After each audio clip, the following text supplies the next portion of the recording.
So we're here talking with Jewell Ferguson here in Reedsport, and Jewell is 101 years old. We're in her house. She's been living by herself and still does everything she needs to do. But you've got some problems going on, Jewell. Can you tell us a little bit about what's going on? Well, I don't know how. Can I read this? Yeah, sure. John sold my house. I am going to lose my house because they took that loan. I am not going to pay back the money that they stole. That's it. Bobby gave my house back and so he gave John $1,000 a month. Can John use that to pay me back? Okay, so let's do a little bit of a recap here. Well, you and your husband owned a house in Portland, correct? And that was paid for. Is that correct? Yeah, it's paid for. And then after your husband passed away in '95, this person showed up into your life and sold your house for you. And you never saw money from that house. Never saw the money. So then that person, John Rivera, moved you down here to this area from Portland, away from your friends and away from your support group up there, and said that he was buying you a house to live in down here. But he said he had to keep the house in his name because if he didn't, the state would take it from you. Is that correct? And then he sold the house while you were living in it.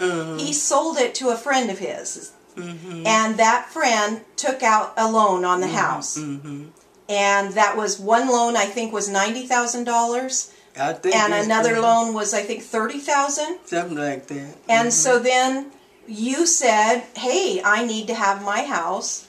And at some point, there's been some court action. And the court, the man that the house was sold to, Robbie, gave the house back to you. Is that correct? That's correct. But he gave it back to you, and now who is saying you're responsible for the loan they took out on the house? Is it the bank that's saying that? Well, yeah, I think so. If I don't pay it back, the bank will take the house out. Even though you're not the one who took the loan? Not, that's it. So the loan is what? Now they're saying you need to pay, is it $120,000 that they're saying you need to pay? I think that's what it is. So they're saying you need to pay $120,000 that you didn't take. That I didn't take. Or they're going to foreclose on the house. And what would you do if they foreclosed on the house? I'd be out, those would have nowhere. At 101. Be out. I want to sit naked. So I know when we talked earlier, you said they're stripping you down to your naked self. Yeah. So you have a court date coming up on Tuesday. Yeah, Tuesday. And you've asked for a jury trial. Yeah. But there is a complication. I understand that you have not been able to find an attorney. Yes. So how many attorneys have you had trying to straighten this out? I think it's 4 or 5. Okay. I think I didn't forgot that, but it was 3 or 4 of them. And the only thing that you've gotten out of all these attorneys is that you did get your house back, correct? But with this loan attached to it. With this loan attached to it. Now, did you file complaints against John Rivera and this other person? This is what's going now. I'm filing it now. Okay. To get the money back from the loan. Because they could take the money what they sold my house for and pay me, you know. Right. Pay you back so that the loan could be paid. Pay it. Because I'm not going to pay the loan back. Because you didn't take it. Because I didn't take it. So what do you hope to have happen? What for you is the best thing that could the best thing is that I can get the house back. Okay. You know, I want the house, but I'm not. But I don't want to pay that loan because you didn't take it. Because I didn't take it out. Okay. So. So what would you like to see happen to them? I'd like to see them go to jail. Okay. Because that seemed like that's what I say, taking advantage. Because they never talked anything over with me, what they was going to do. Okay. With, right. with the property and nothing. But the house is supposed to be mine. Right. Now, do you have title to the house right now? I don't have it with here, but I think Maggie have it. Okay, so you do. This lawyer, that the last one, her name was Bear. They called her name Bear. She's the one got the deed from Bobby. Okay. Okay. But I don't have them here in my hand. Maggie got all my important stuff for me. Okay. So Tuesday morning you're going to court. Going to court. And you're hoping to get a jury trial. And what is it that you want the jury to understand? I think it would be better if I had a jury to decide what was I gonna get it back or not, Okay. Because if I thought maybe at first to me I thought maybe the judge could settle it, between us, but I don't think that's gonna happen, Okay. But if the jurors says whatever back, I would be satisfied if it's done by the juror. So for you, the bottom line is to be able to have your house and not have the loan. Have the loan. That's right. Now, you've been paying on the house since you got it back. You've been paying a rent. Is that true? Well, I haven't myself paid no rent. Bobby came to 1 or 2 times, but I say I'm not paying no rent. So they basically they held you over a barrel and you fought back. And I said, they can't say that I paid so and so and so, because I thought maybe when they sold my house, when John sold my house in Portland, they would take that money, and buy this one. But whatever he did with the money, I don't know yet, because I don't have no receipts of what he. So 2 houses have been sold out from under you, and you haven't seen money from either one of them. Okay. Well, his sister both supposed to be involved in it too. I don't know. Okay. Okay. But anyway, they didn't let me know nothing. So the bottom line for you is you just want your house back and out from under that loan. Out from under this. I'm just tired of it. It's been going on, and been put off. And so did this start right after your husband passed away in '95? Well, it didn't start right away. Well, this John that my husband met him before he died.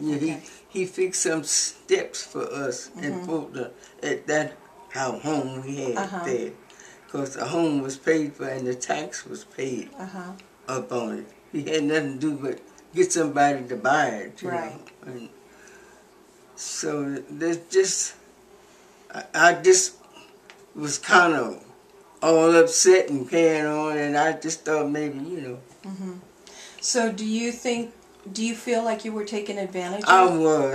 I just think I was taking advantage because, some people think, because I didn't have enough education, I guess, to find. Then I got sick and everything. And then my son, he wanted to know what happened to the money too, So. Well, we will see you in court on Tuesday, and we'll see what happens. And meanwhile, I'll write up a story about this, and we'll put this online. Yeah, y'all know what to do. Yeah, we know. You know what to do. We know what to do. So. And I'm so happy. I was just said, Lord, don't give me no heart attack. Well, you look pretty healthy to me. But I was feeling funny, you know. I said, oh boy. Okay. I think I was kind of worried, and I guess I wasn't worried. And arthritis every once in a while, and because I have allergy and critical glaucoma, can see things. That's right. Maggie said that you were legally blind. Yeah, that's what you call it. But, and I missed my appointment this time. No. It's been going. But he told me I won't put drops in as long as I live. It's my right eye. And sometimes I had to bat 2 or 3 times. So I can see. That's why I can't read. Sometimes the words look like they're going together. And, but I do pretty good try to keep myself busy. You seem pretty spry to me. Then you're taking care of yourself. You're still living alone. You're taking care of yourself. Yeah, it's a lady comes in and help me when what you call is not here. Okay. But she's a nice lady. I just met her. You've been helping me around different things. So what would you tell other older people who find themselves in the same position? Just do all you can and don't give up, and stay busy. That's the way I try to stay busy doing something. I can always find something to do because my mother trained me like that. To do something. If I didn't do it, get back in there. She said, do it over. So you had good training. Yeah, good training. And we used to pick cotton, chop cotton, and all that stuff, So what brought you to Oregon? Well, I don't know. After my first, I've been married twice. Okay.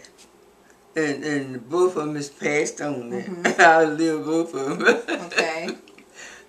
So you came with one of your husbands to Oregon? The last one was getting ready to go. George, his name was George. George, okay. Ferguson, and he's the one that passed, the last one. Okay.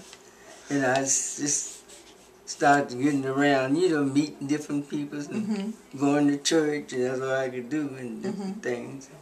And smiling all the time. Yeah, I noticed there's a lot of smiling going on. I'd say I was just born that way. Okay, well, we will follow up with the story, and we're going to put it on the computer, put this video on the computer, and we'll follow up on the story, and I think we're planning to be in court with you. So thanks for taking the time to talk with us. I'm so glad y'all came. Okay, thank you. I made some coffee for you. Okay, thank you. That's a good place to cut it.